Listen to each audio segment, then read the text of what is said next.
got a bit to learn about this 40.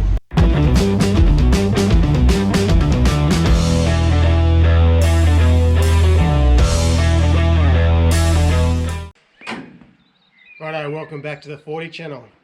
Today I've had a few requests about the welding process, to be a little bit clearer on that. The reason why I haven't shown so much is it's quite a slow process. So what we're going to do is give you a little bit of a tip.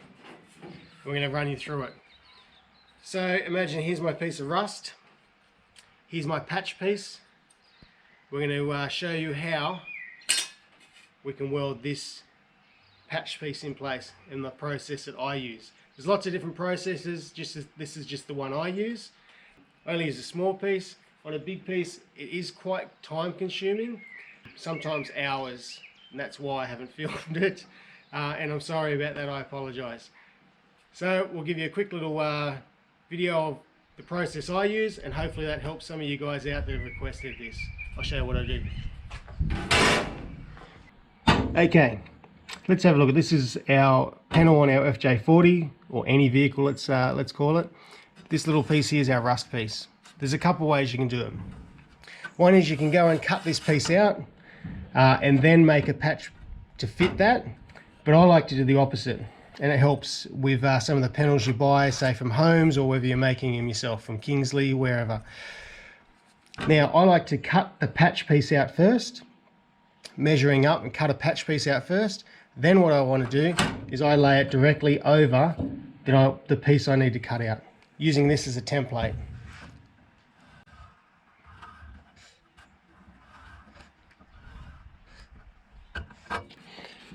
A couple ways again. You can just cut this straight out with a grinder. If it's a piece in the middle like this, it makes it a little bit difficult. So the other thing I try to do is I'll drill holes in each corner, and then I'll cut that out.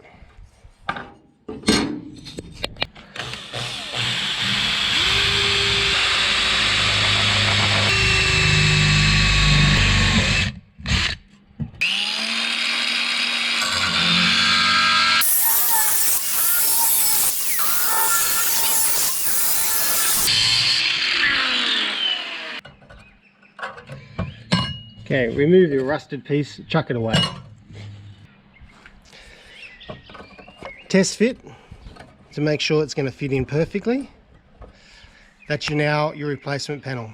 Next thing we need to do is clean up the existing metal, whether there's paint, rust, whatever. We need to get all of this back to bare steel so that we can get a nice clean weld on that.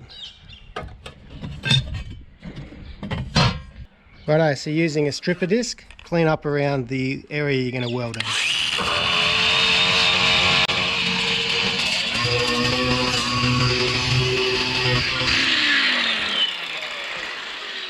Righto, so we've cut the rust out of the vehicle.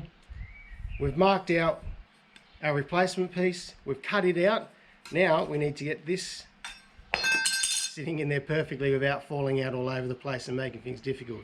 There's two ways that I use, but there is a number of different ways. You can buy some really neat little clamps that clamp it all in and pull it all up, and they're adjustable. Very cool, but I don't own them. So, one way you've seen me use is magnets. The cool thing about the magnets is, if you've got good strong magnets, you can use the magnet, a couple magnets, and that'll also hold it in place. Make sure that that's nice and smooth. You want a little bit of a gap so it can burn right through to the other side. If you're lucky enough, you might be able to put the magnets on the back side, and then you can put a few tacks around it. But remember, don't weld over where the magnet is. It's not going to go well. You also want to get some type of straight edge. Put the straight edge across to make sure that it's all dead level and dead flat.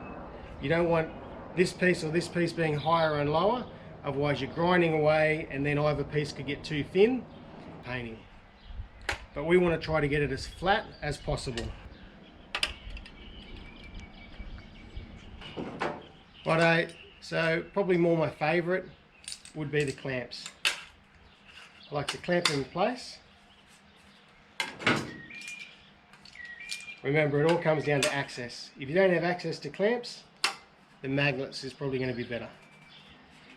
Get rid of those magnets, they're pretty strong actually. They're very strong.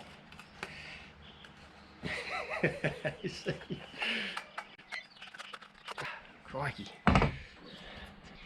Now the clamps are only going to work for you if your two metals are exactly the same thickness. If they're not the same thickness, don't use this system. Again, clamps are on there, get your straight edge, make sure that it's dead level and it's all even. Makes things a lot easier later on down the track.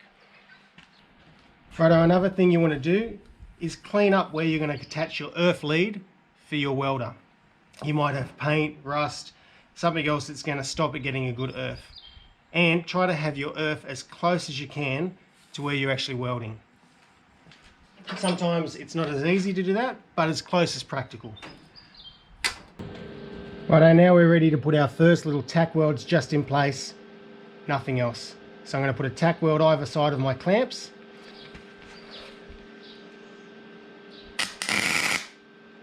Well, that was a bad mistake. Make sure you turn the gas on to your welder.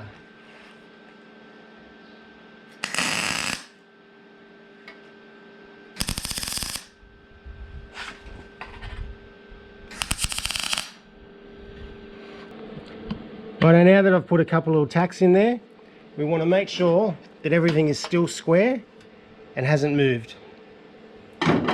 Take those clamps off, I'll move them to the other corners and we'll do the same thing.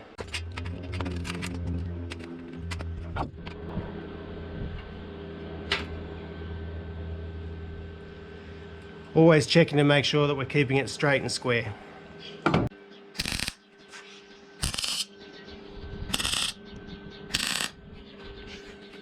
Right, a couple ways to keep that cool. I use a damp cloth. All I do is I just dab it over the top. You'll see that there's other ways. Some people have compressed air and they're blowing on it all the time. Great idea if you've got a decent compressor that can keep up with your airflow continuously blowing over it. Either way, they're okay. This is the way I do it. Just dab it.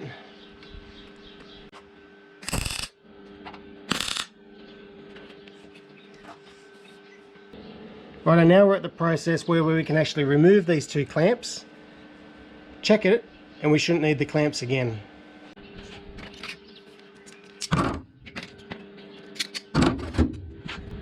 Check over it to make sure that you're still keeping straight. If it's not, continue to use the clamps.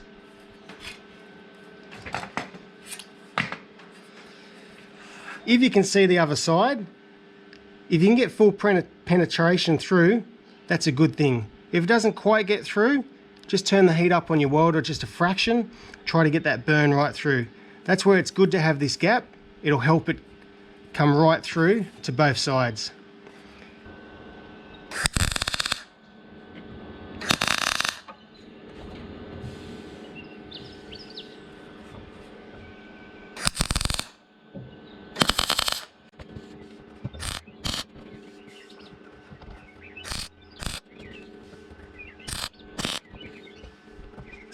As you can see, I'm trying to make my welds as far away from each other as possible.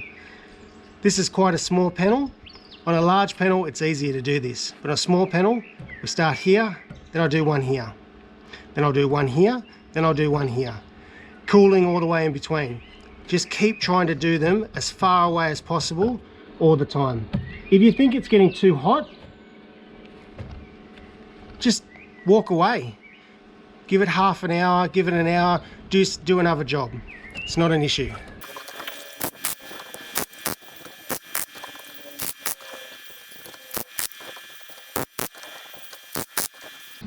Continue with this process until you can see no more daylight through any of it. Righto, I've actually let about an hour pass. I had some other things to do, so now I can come back to this and I'll continue doing this and hopefully we'll finish it off.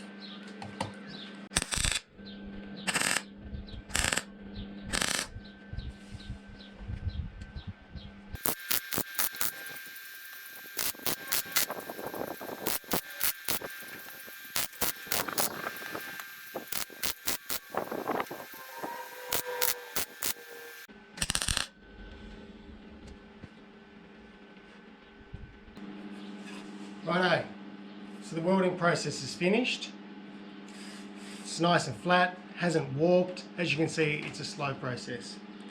Next thing we need to do is just get a flap disc, grind all that nice and flat. Again, taking your time. You don't want to put that heat back into there, otherwise you're going to warp your panel again. If you can get access to the back side of your panel, which, you know, 50% of the time you mostly can, I always like to make sure that you can see the burn process right through. Now you can see some spots haven't made it right through, but that's okay, it's still going to hold. If you can get access, I like to put a few spot welds on the back. So let's clean this up and I'll show you what to do next.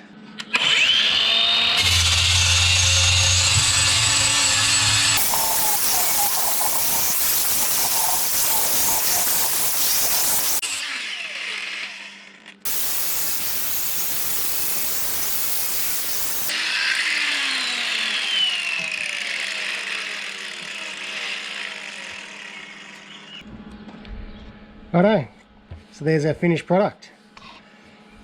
New piece welded in, still nice and flat and level. Done. If you want to check it, get your straight edge. Put your straight edge over it. See how it looks. I don't know if you can see that, but we've come up pretty good. We haven't got too much warping through there at all, which is excellent. Righto, so I've shown you how to do the panel repair on big rust spots. Other parts of this cruiser is full of spot welds. You've heard me talk about spot welds. Traditionally, spot welds is where you've got two panels joined together. Some might be your quarter panel over your wheel arch, something like that. Normally comes off a 90-degree angle.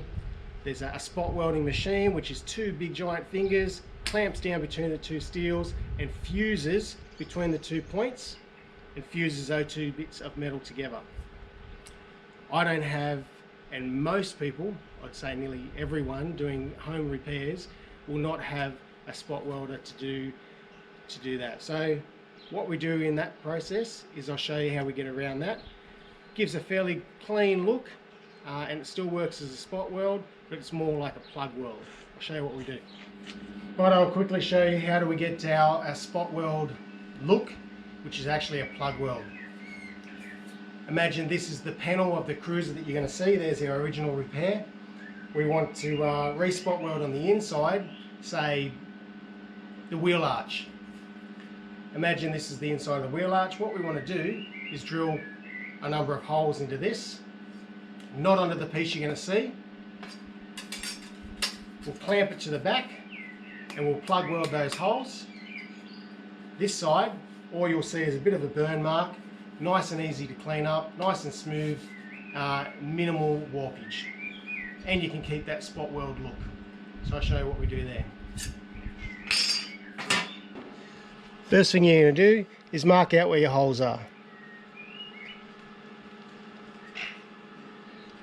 So I'm just throwing some down. You'll need to measure it up according to where they need to go on your cruiser. Then we're going to drill those holes out. I'm using a 6mm drill. Righto, so again, this is the inside of the panel. So you won't be able to see it. Make sure you've got access to it. You've drilled your holes.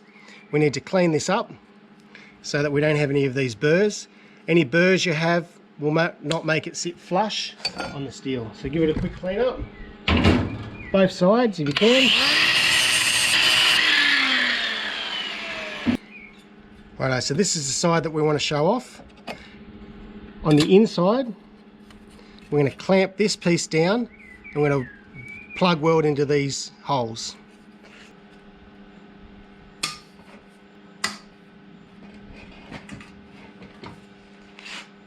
Right, we've clamped down one side to the other.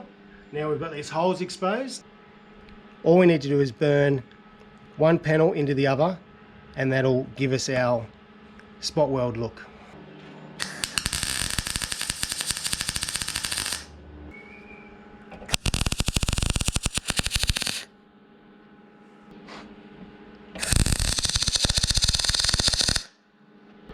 Righto, so as you can see, this is the inside of the panel. So what we've done is we've started from the center, so we started on the parent metal, and we've done a little tiny circle. So we've got this hot, burnt around it, and then burnt into this. I'll show you what it looks like on the other side. Right, there's your parent metal. Here's your wheel guard. You can see that we've burnt through. On the other side, all you get is this. It's nice, flat, hasn't warped anything. It's nice and controlled. It's actually so flat, all you'll need is a stripper disc to go over that, and that'll clean up any tiny little high spots, and it'll be good as gold. So you can see how neat that's come up. I'll show you an example of where you'd use a plug weld or a spot weld. Righto, so here's your quarter panel, your rear guard. All along here are spot welds. You can just see them. I don't know if you can even see that, but you can just see one just there. These are the factory spot welds. These, between these two spots, is where they're spot welded it on. So if you're replacing this piece, you drill your 6mm holes, you'd clamp it to the parent metal and spot weld them on. You can grind them back if you want, make it look neat, but on this side comes up clean and neat. I actually did this here. You can actually see my little spot welds. Righto, so that's it. Hopefully that's been helpful to you guys. Thank you for requesting it, and I do apologise for not showing my full process, but it was a very slow process, and it would have been huge videos, and I edited it all out. So this is the way I do it. There is other ways. Don't knock me down if your way's better. I'm sure there's better ways of doing it. It's just the way I do it and the way it works for me. So yeah, that's my spot welding, plug welding, and my straight sheet metal welding. Hopefully it's helped you. Again, I appreciate all the support you guys are giving me. Subscribe, like, hit the bell. Good on you.